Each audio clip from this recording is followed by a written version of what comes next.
Olá pessoal, tudo bem?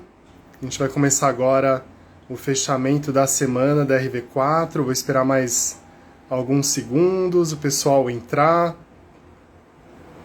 Já estou vendo a Ju, a Cibele, Adriano. Aos poucos o pessoal entra e a gente já vai começar, tá bom? Prometo que não vou demorar muito para a gente começar essa live aqui. Quando chegarem 10 pessoas a gente já começa. E prometo ser breve também. Tem muito conteúdo importante para vocês, ao mesmo tempo que a gente consegue passar um resumo bem rápido da semana, tá bom? Então, obrigado pela participação. Sei que é 17 horas, mas é um bom fechamento da semana. Maurício.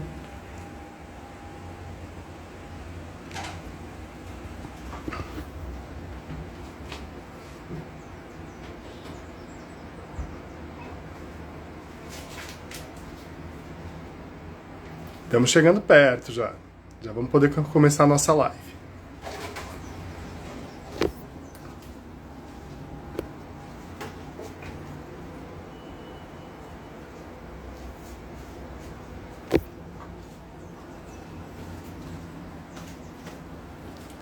Nove, vai bater o 10, e aí? Quase chegando nos 10. Pronto, vamos começar então a nossa live do fechamento semanal da RV4. Obrigado pela presença de todos, depois essa live vai ficar guardada, salva para todo mundo poder assistir. Pessoal, antes de mais nada, acho que todo mundo está percebendo que a gente está numa semana muito complicada para a Bolsa. Aliás, não é só essa semana, são os últimos meses que estão sendo muito complicados para a Bolsa de Valores e para tantos outros mercados dentro do mercado financeiro, como por exemplo juros futuros, dólar, todo ativo de risco ele foi penalizado nesse último mês e nos últimos meses. O pano de fundo disso tudo é basicamente um desarranjo fiscal que a gente está vendo do governo federal junto com o Congresso, e isso acaba gerando muitas incertezas para até onde o governo ele vai gastar. Aquela famosa frase, né, onde passa um boi, passa a boiada. Então, agora o governo está buscando fazer uma aprovação da PEC de precatórios junto com o Auxílio Brasil. E que seja claro, a gente não é contra esse Auxílio Brasil, porque é importante você ajudar pessoas que têm muita dificuldade no nosso Brasil. Tem tanta gente carente e é um plano que ele ajuda bastante os necessitados. O grande problema é que, infelizmente, lá no governo ninguém quis cortar na própria pele e falar assim, opa, não vamos gastar mais do que a gente pode e para encontrar espaço para ajudar os necessitados, e sim, estão querendo aumentar gastos e a gente não sabe até onde ele pode aumentar. Uma vez que você já fura o teto de gastos, que foi uma âncora fiscal ao longo dos últimos 5 anos, a gente não sabe até onde pode ir esse aumento de gastos. Então, vamos lá, gastar 30 bilhões de reais com um programa social que vai ajudar mais de 20 milhões de habitantes do Brasil é algo muito bom. Não é caro diante do tanto que o Brasil arrecada. O problema é, passa isso, depois passa 80 milhões de precatórios, dá um calotezinho nos precatórios, depois você começa a inventar gastos diversos. Uma vez que você fura o teto de gastos, você não sabe mais aonde isso vai parar. Isso gerou muita incerteza no mercado nessa semana. Aliás, no último mês e os últimos meses, a gente vê alguns dias de estresse tão grandes ao ponto de os juros futuros eles hoje estarem precificados, tá? Isso na data de hoje, em algo como 14% a taxa Selic final desse processo de alta. A gente viu nesta semana que o Banco Central ele subiu os juros em 150 bases. O que quer dizer isso? Saiu a Selic de 6,25 ao ano para 7,75% ao ano. É uma alta muito expressiva. E mesmo assim ela não agradou a todo mundo do mercado. Muita gente achou que o Banco Central devia aumentar os juros ainda mais para dar um basta na inflação ainda mais rápido. Então, não tinha uma decisão fácil do Banco Central. Se ele aumentasse em 200 basis points, ou seja, para 8,25 e depois outra alta na mesma magnitude, ele, por um lado, acalmaria o mercado, por outro lado, ele geraria outros transtornos muito mais rápido, como uma taxa Selic terminal ainda mais alta. E agora ele tomou essa decisão, e o que a gente está vendo? O mercado acreditando que a taxa de juros deveria ir para 14 até 2022, para depois, em 2023, ceder para uns 12%. Pessoal, isso é muito estresse. A gente não tem essa previsão na XP, e a gente acredita que a taxa não deveria ser tão alta assim. Portanto, o que isso significa em termos de oportunidade para vocês?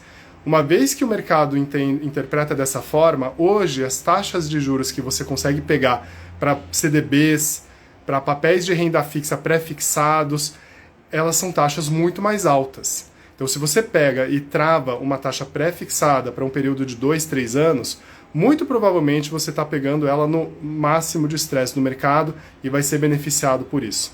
Uma outra coisa que pode ser influenciada, a taxa de juros, quando a gente mede ela pela inflação, o quanto que você consegue ganhar nos juros se você empresta para o governo pegando inflação mais uma taxa pré.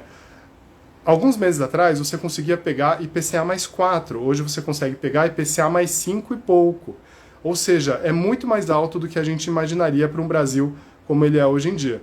Então, é também uma excelente oportunidade que a gente está recomendando na RB4, justamente porque ela une um conservadorismo, por ser um empréstimo para o melhor pagador do Brasil, que é o governo, ao mesmo tempo que é uma taxa muito expressiva e o cliente vai ser muito beneficiado por isso.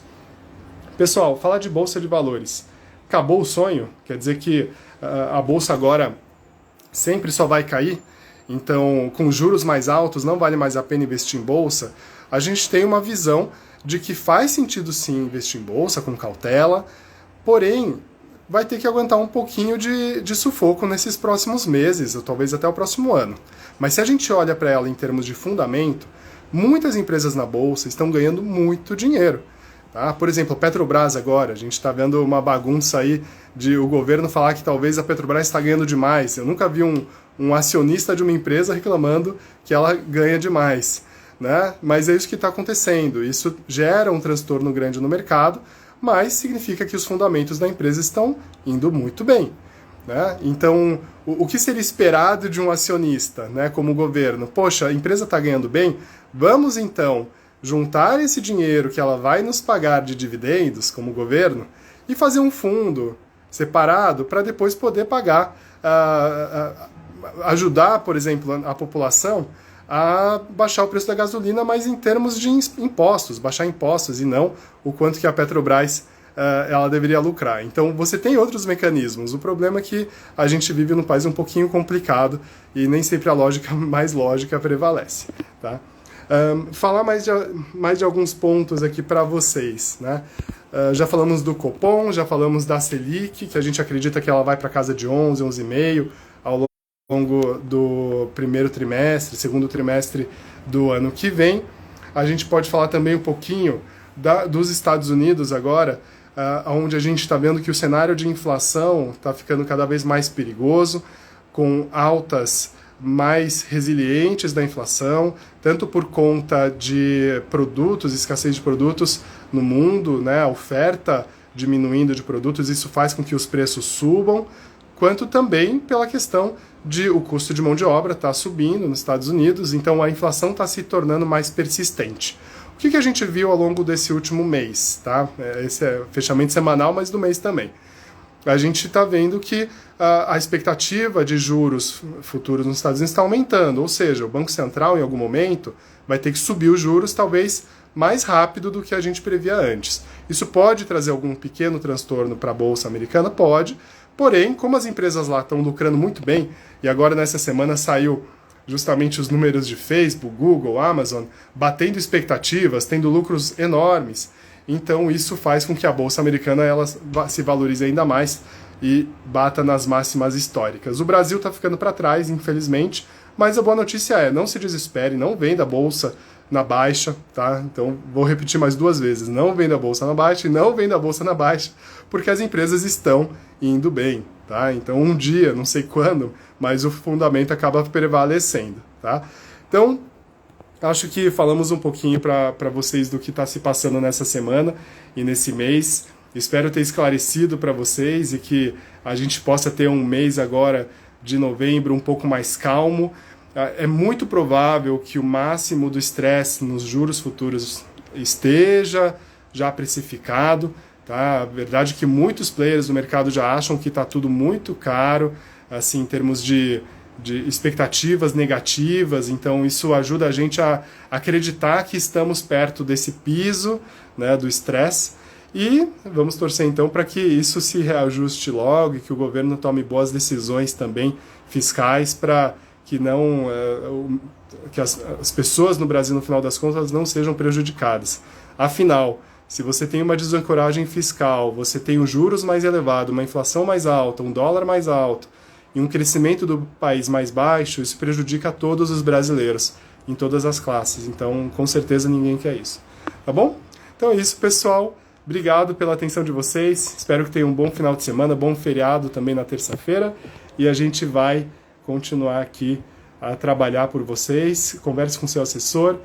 Estão todos disponíveis aqui para ajudar vocês a enfrentarem esse momento de turbulência. Tá bom? Um grande abraço e vamos ficando por aqui.